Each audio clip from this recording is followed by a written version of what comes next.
Ça a cet avantage-là, c'est de pouvoir capter un petit peu de nouveaux contrats, de nouveaux marchés. De toute façon, quand tu te lances en tant qu'artisan, il faut avoir le temps de le faire, il faut te mettre sur les réseaux. Ça, c'est une certitude. Bonjour, bienvenue sur ce nouvel épisode de Dirt Life. Aujourd'hui, on accueille Mathieu Wagner, alias Matekip, vous le connaissez peut-être, c'est un TikToker qui est menuisier agenceur.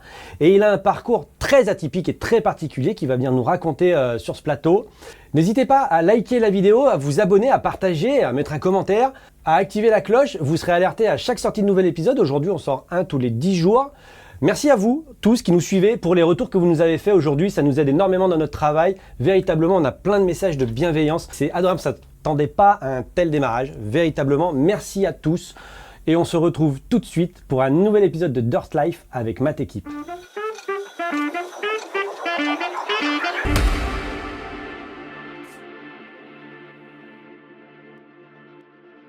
Mathieu, bienvenue. Merci. Ça me fait plaisir de te recevoir sur ce plateau. Je suis ravi que tu aies accepté, c'est cool. Tu vas venir nous expliquer un petit peu ton parcours, parce que toi, tu as un parcours un peu atypique. Plutôt, ouais. Enfin, un moment qu'on ne s'est pas vu. La dernière fois, on s'est vu, c'était à Eurobois, je crois. Ouais, exactement. Il y a un an et demi. Ouais, ça fait un moment. Ouais, c'était cool en plus, première rencontre. Exactement, c'était sympa. J'avais vraiment apprécié. Le salon était sympa en plus. Donc Mathieu, toi, tu as 44 ans. Tu habites en dehors de Grenoble, juste à côté de Grenoble, c'est ça? Exactement. Et aujourd'hui, tu es menuisier agenceur. Exactement, depuis 2018. Depuis 2018, ce qui signifie que tu n'as pas toujours fait ça. Ouais, c'est ça. Et ça nous intéresse. C'est ça, ouais. C'est vrai que j'ai un parcours un peu professionnel qui est un peu, comme tu dis, atypique. En fait, j'ai été moniteur de ski. Tu as commencé comme ça? J'ai fait sport-études ski. Et j'aurais dû être moniteur de ski. Et j'ai eu un accident de ski pendant l'entraînement qui m'a vraiment marqué. J'ai vraiment perdu connaissance dans la chute. J'ai eu traumatisme crânien. Ça a été assez conséquent lourd, et c'est marquant. Ça a été très marquant pour moi. Et dès que je prenais de la vitesse, j'avais toujours cette image de l'accident. Donc j'ai dit à mes parents, j'irai pas au bout. Et reconversion, là tu te dis, tu seras pas moniteur de ski. Réorientation quoi. Donc tu vas basculer. Donc je suis parti pour être vendeur conseiller sport. Okay. J'ai fait une formation pour être vendeur conseiller sport qui aurait dû durer 2 ans. Et puis finalement, j'ai trouvé un stage en entreprise dans un magasin. Il y avait un responsable et le stagiaire qui était moi. Et 6 mois de boulot, et j'ai mon responsable qui me dit je dois m'en aller parce que il doit rejoindre sa famille qui était loin, et mes patrons se sont retrouvés un peu le bec dans l'eau. Ils ont dit Mathieu, pour l'instant on n'a que toi, est-ce que ça te dit de faire un essai? Et l'essai a duré 15 ans. Donc, c'est un bel essai. Un bel essai, ouais. Le CDD était très long. T'as quel âge quand tu commences? J'ai quel âge? J'ai 21 ans. Ok, donc 21 ans, direct, finalement tu passes... Je passe responsable de magasin. Je connais bien tout ce qui est un petit peu, relationnel client, etc. Donc ce qui m'aide aussi dans mon métier d'aujourd'hui. Justement, ton métier, donc, ça dure, ton épisode il dure 15 ans. Et à quel moment tu passes de vendeur en magasin de sport à BTP, bâtiment, artisanat Alors j'ai eu la chance de rencontrer, s'il regarde, c'est Franck. Franck, entreprise CCA sur Grenoble. Je l'ai rencontré en tant que client. Et en fait, le feeling est passé. Et puis, il venait toujours avec son camion. Et puis, on discute. Mais ça a duré peut-être 1 an et demi. 1 an et demi, on discutait de son boulot. Et moi, je buvais ses paroles. Je fais des dressings. Mais j'étais fan. J'étais vraiment fan. Ce que j'aimais beaucoup, c'est que de la façon comment il décrivait un petit peu son boulot, je me voyais en fait le faire. Je me dis, c'est génial en fait. Tu dois le faire. Tu pars de rien et tu vas aménager, tu vas embellir une pièce, tu vas faire des choses. Et je me voyais vraiment là-dedans. Et de fil en aiguille, je dis, je sens que la reconversion, elle va se faire. Par contre, tu as 0 diplôme et tu sais utiliser des outils, etc.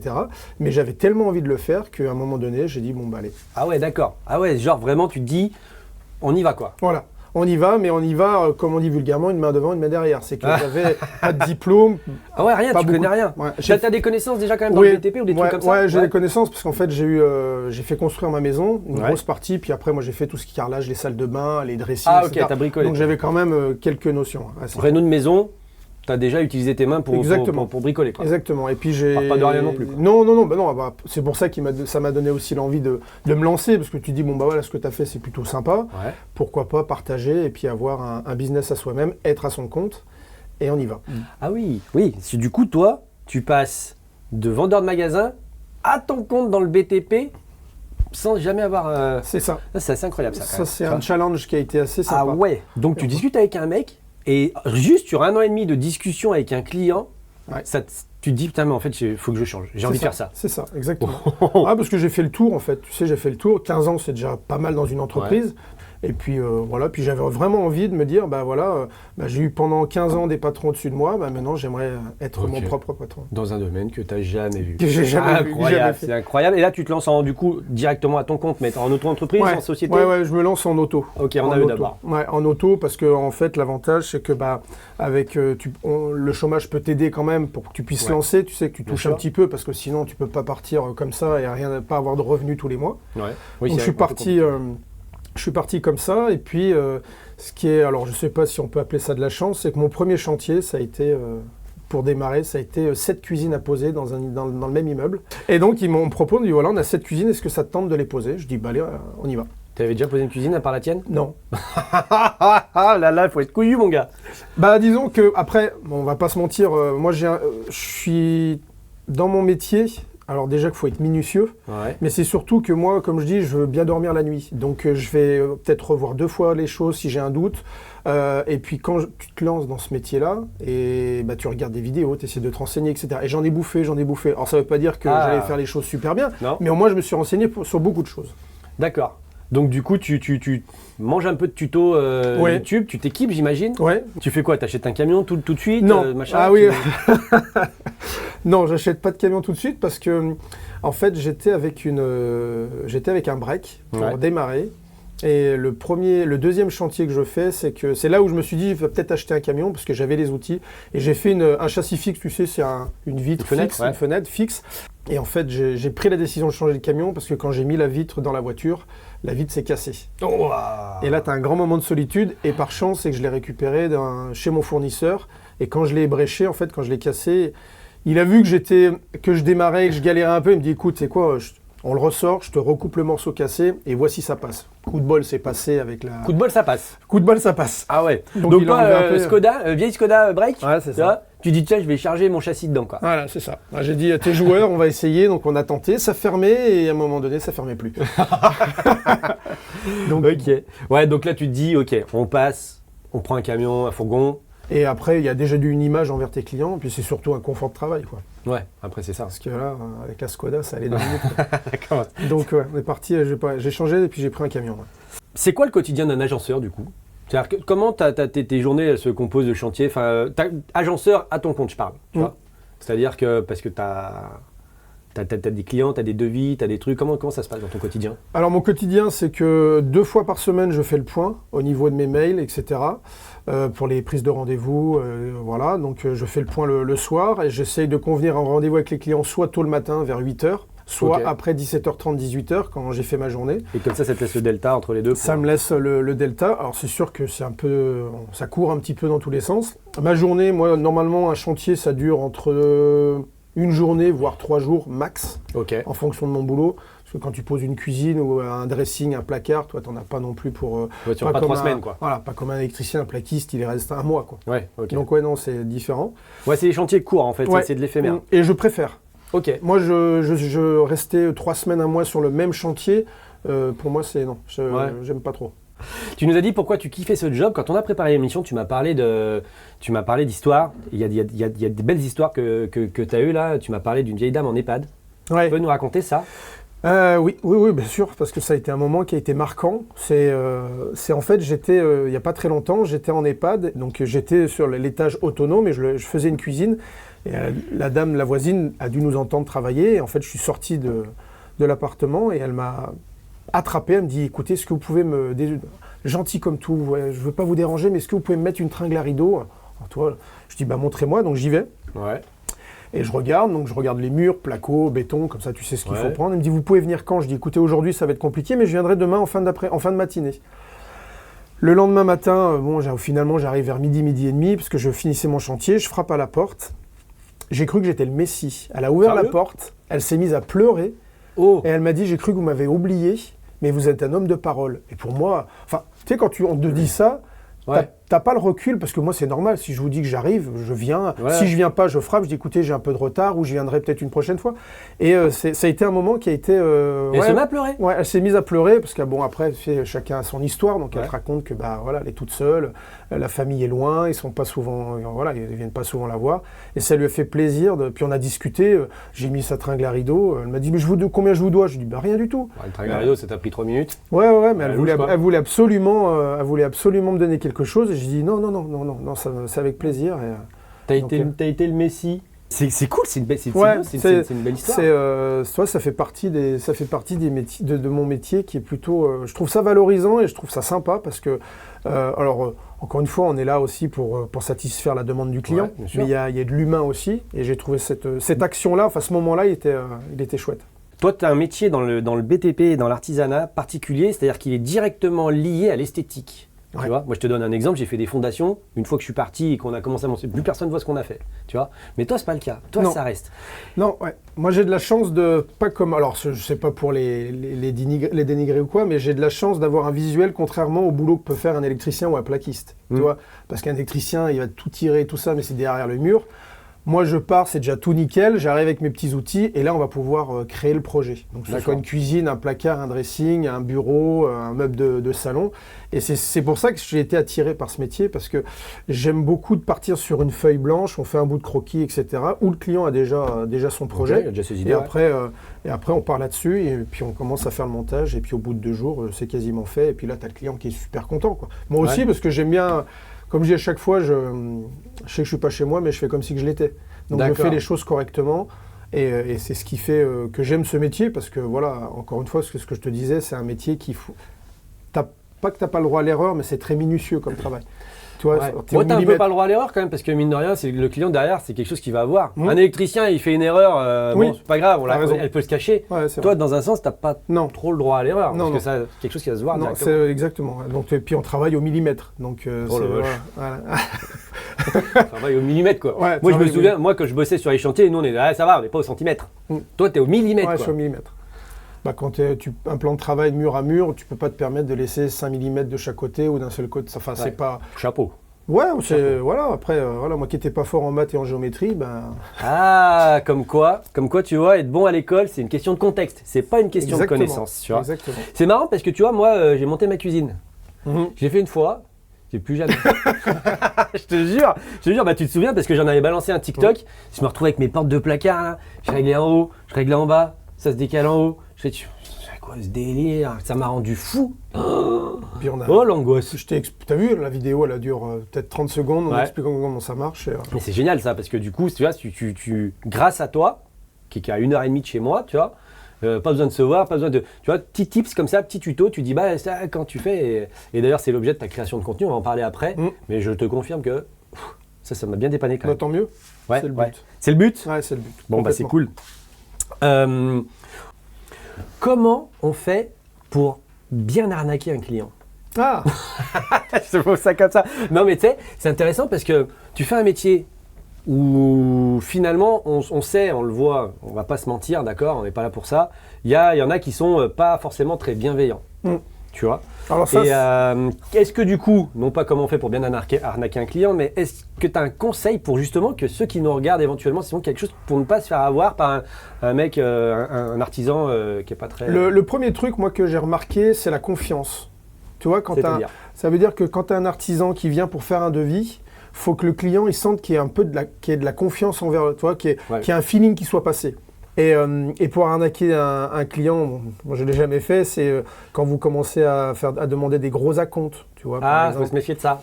Ouais, non, ça veut dire que la trésor, elle n'est pas top. Déjà, la plupart du temps, c'est entre 30 et 40% déjà d'acompte, c'est déjà pas mal. Ça, c'est pour le matos en fait.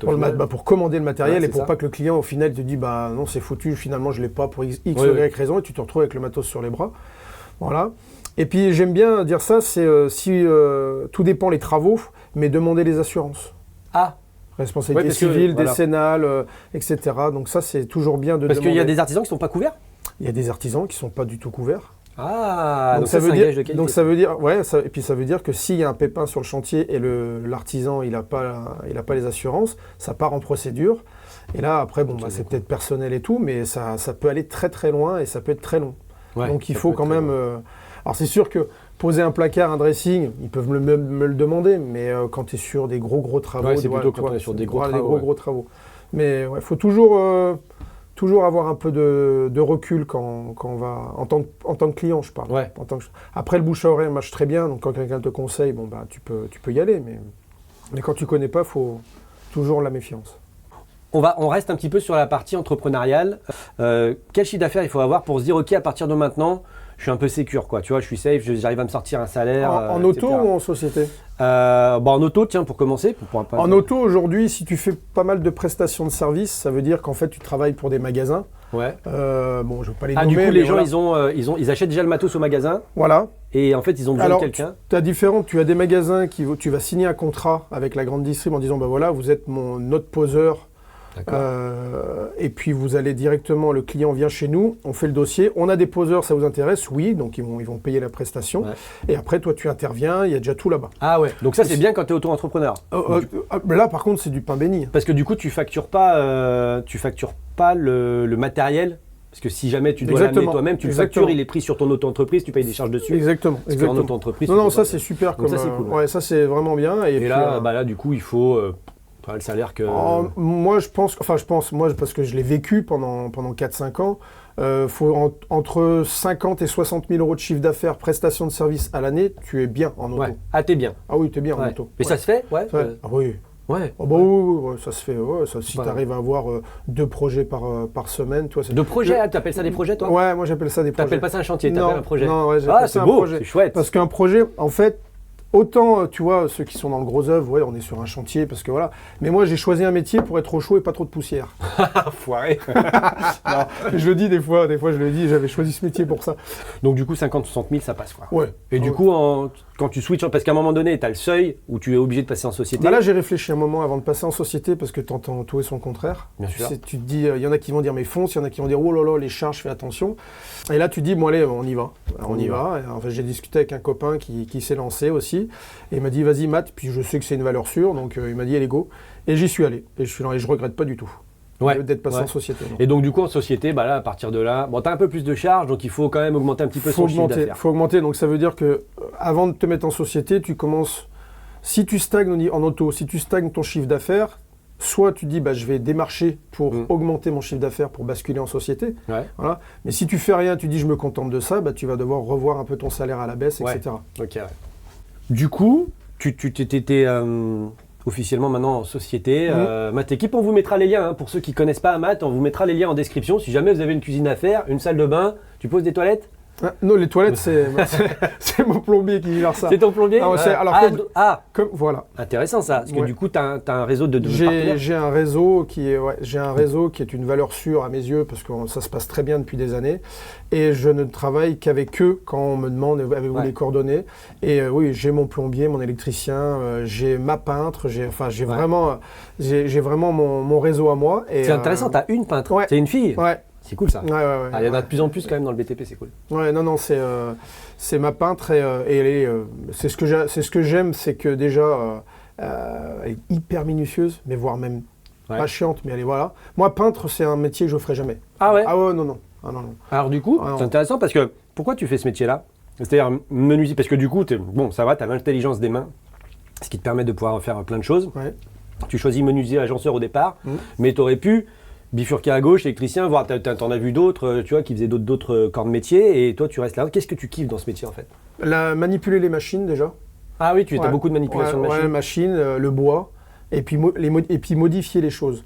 Toi, je peux partir sur des caissons standards et je vais tous les recouper pour soit les réduire ou les modifier.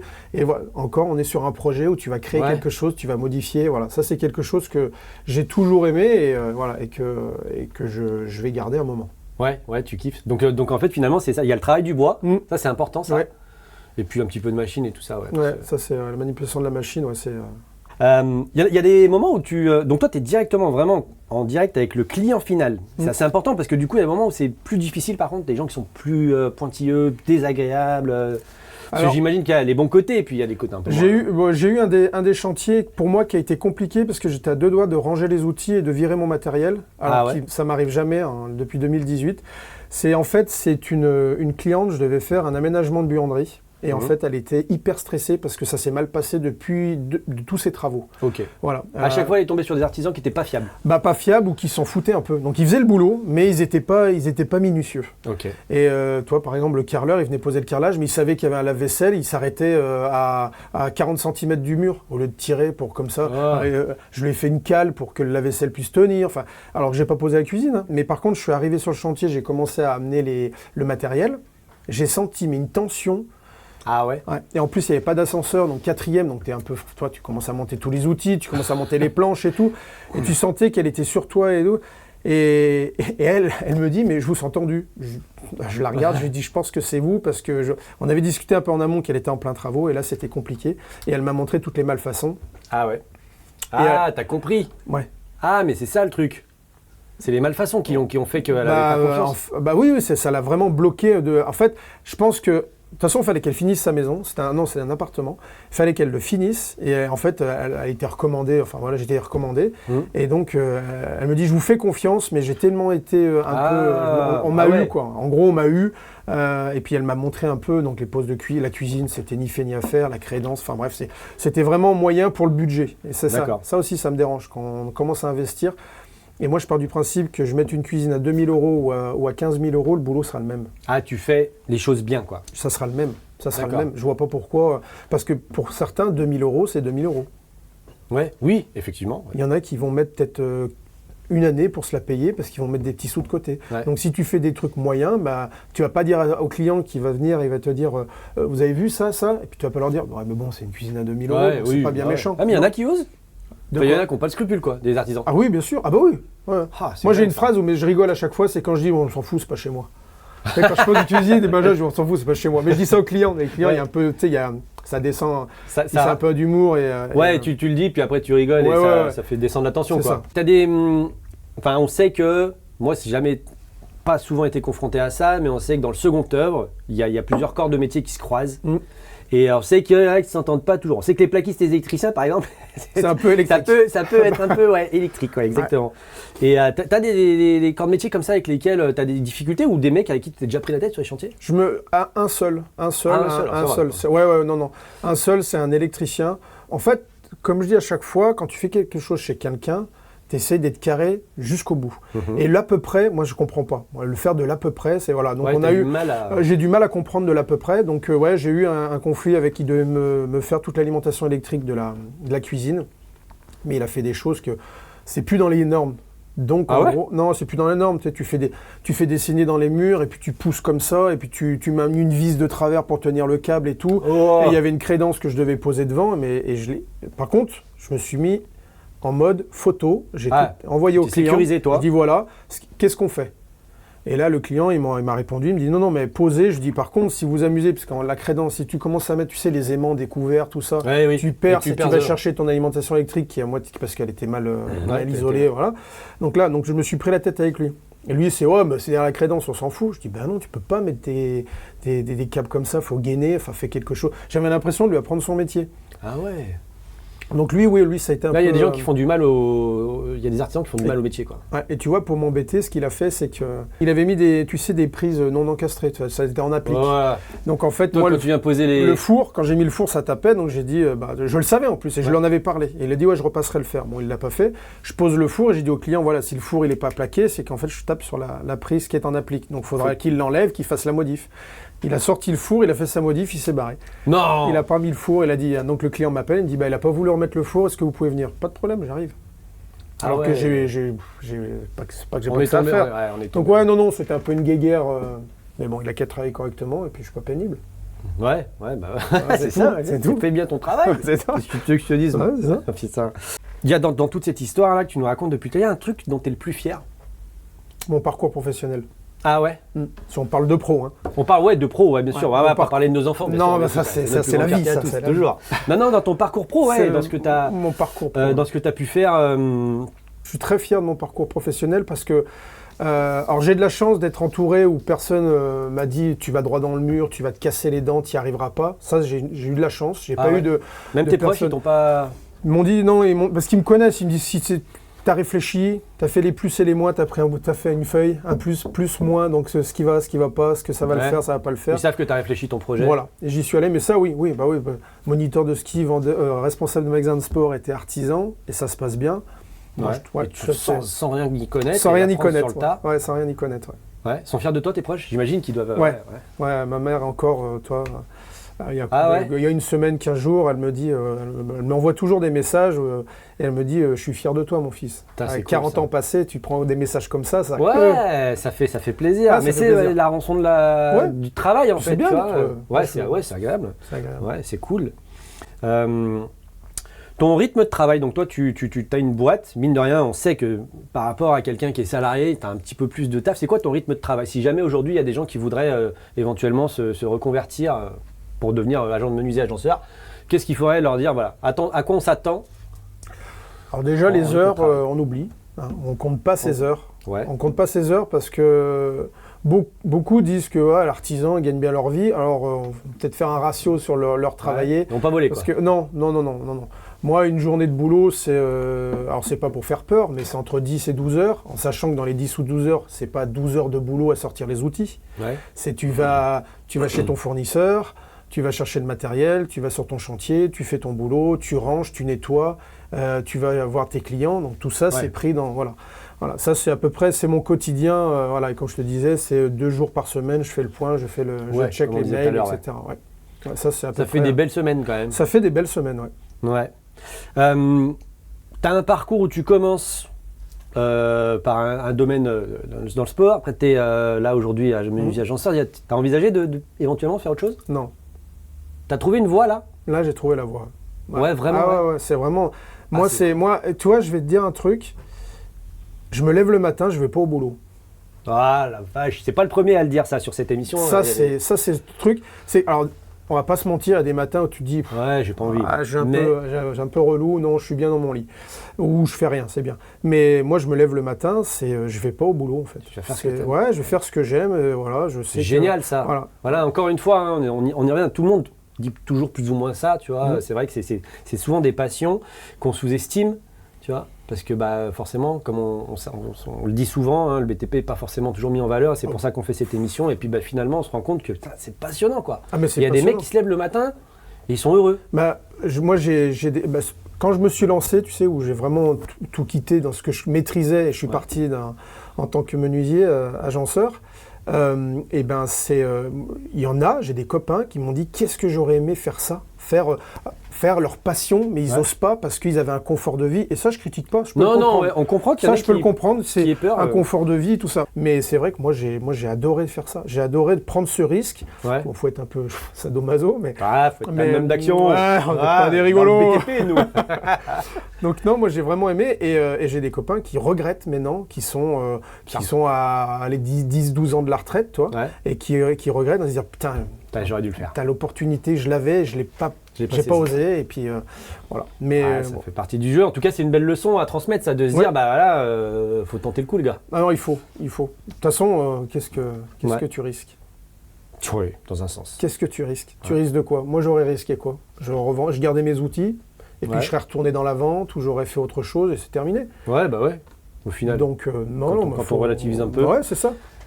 Ouais, c'est cool ça, c'est une belle histoire, c'est une super histoire, mais cette histoire n'est pas finie parce qu'à un moment donné, qu'est-ce que tu deviens créateur de contenu, hein? On vous mettra dans la description justement Matt Équipe, vous pouvez aller le suivre sur TikTok et Instagram. Tu es créateur de contenu officiellement, influenceur. À quel moment tu passes cette voie-là et pourquoi et tout ça? Alors, comment tu deviens créateur de contenu? Qu'est-ce qui se passe à un moment donné? Tu te dis, tiens, je vais prendre mon téléphone, je vais me filmer. En fait, je suis... je me souviens pas, c'est comment j'ai fait pour tomber sur TikTok. Je me souviens pas du tout.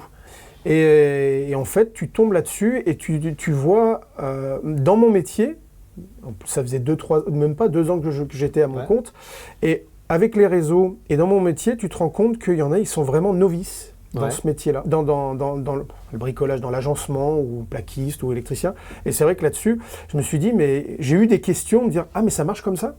Ah, des gens qui savent pas faire. Qui savent pas faire. Et puis, avec le recul, tu sais, Tu dis, bah oui, ça se fait comme ça. Bah oui, toi, ça te paraît logique. Ouais, c'est évident. C'est évident. Et c'est là que tu te dis, peut-être est-ce qu'on ferait pas des petits tutos, des vidéos pour dépanner. Et c'est vrai que moi, je me suis mis là-dedans dans les petits tutos pour aider, justement. Moi, j'ai eu des commentaires, tu vois, merci beaucoup. Maintenant, mon meuble, il va être droit. Ou bah, tiens, j'avais pas pensé à ça, c'est génial. Donc, tu fais ça, en fait, tu te dis, tiens, je vais filer un coup de main.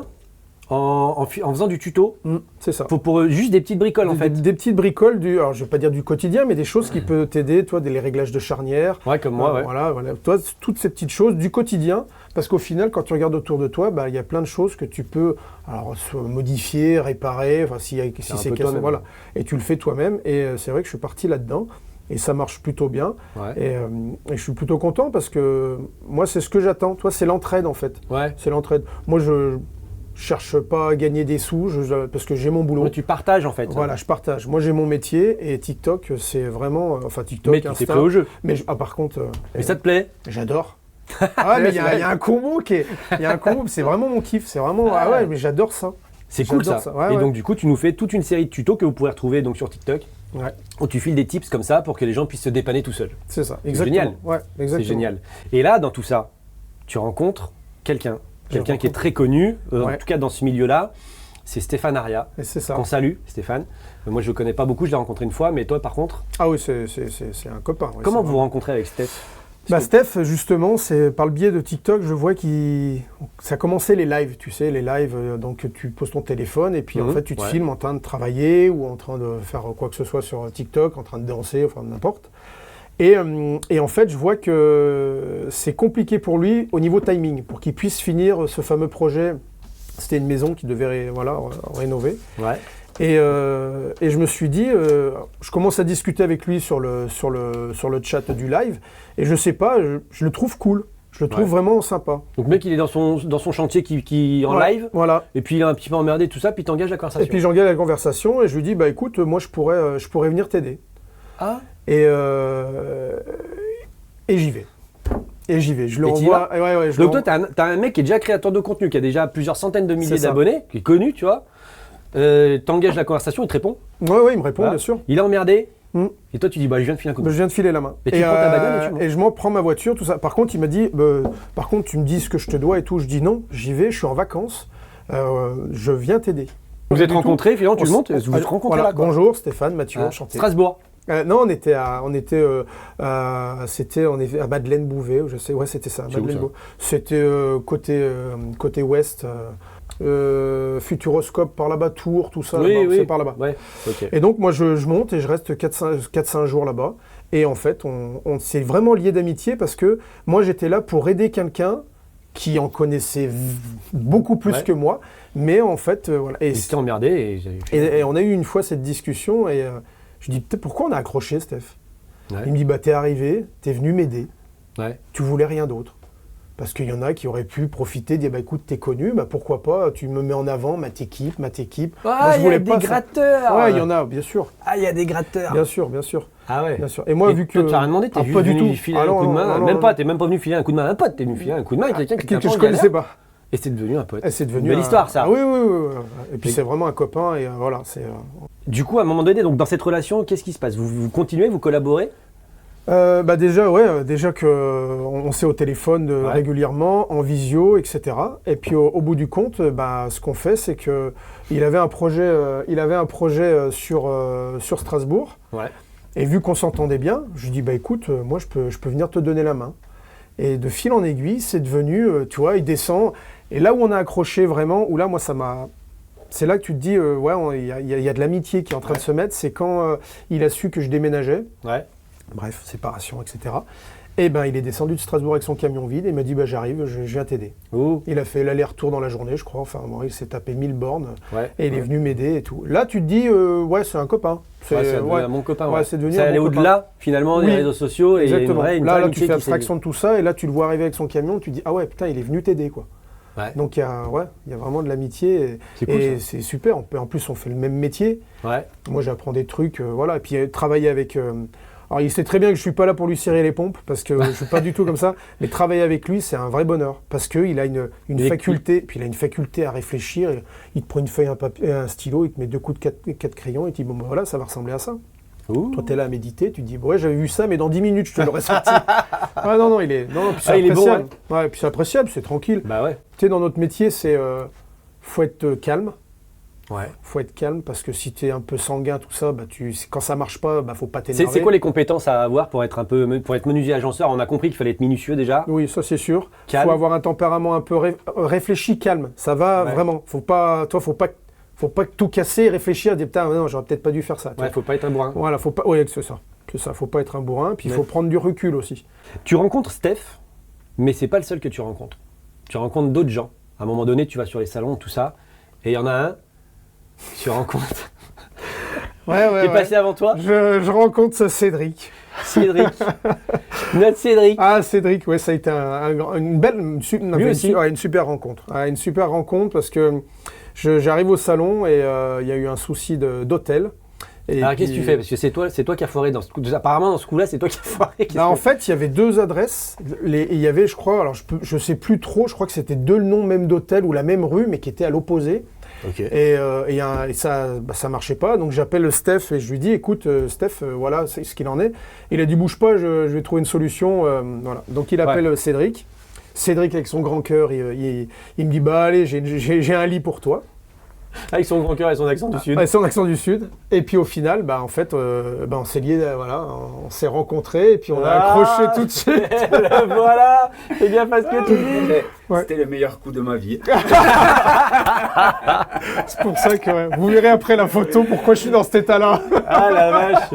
Il nous en a parlé. On a l'épisode, si vous n'avez pas vu l'épisode avec Cédric, on va mettre le lien, vous pourrez cliquer sur l'épisode et tout ça. Et là, tu rencontres Cédric. Et puis finalement, toute cette partie de... Ouais, puis c'est devenu vraiment... C'est devenu des potes. C'est comme si on se connaissait quoi, depuis longtemps. On a discuté de plein de choses, on a pris le temps, on s'est couché à des heures pas possibles, on était assis chacun de notre côté, je précise, comme quoi. Et non, c'était génial. Mais c'est ça qui est beau dans notre métier, parce que pas beaucoup de métiers et des salons aussi énormes. Ouais. Et tu rencontres vraiment des super personnes et tu te dis, c'est cool parce qu'on baigne dans le même univers. Alors, différents corps de métier, mais voilà, moi je trouve que c'est vachement important. On refait la blague, Cédric, hein? C'est avant tout des rencontres. C'est vrai. Le métier de menuisier, c'est avant tout des rencontres. Des rencontres. Je sais pas s'il y a une bonne ou une mauvaise. La rêve de 2002, quoi. Donc tu rencontres tous ces gens, et là on en a parlé pareil avec Cédric parce qu'il y était aussi. Tu te retrouves à Batimat, sur le stand des bâtards. Hashtag bâtard. Ouais. Hashtag bâtard, il est fou lui. J'aurais peut-être pas osé moi. En fait, voilà.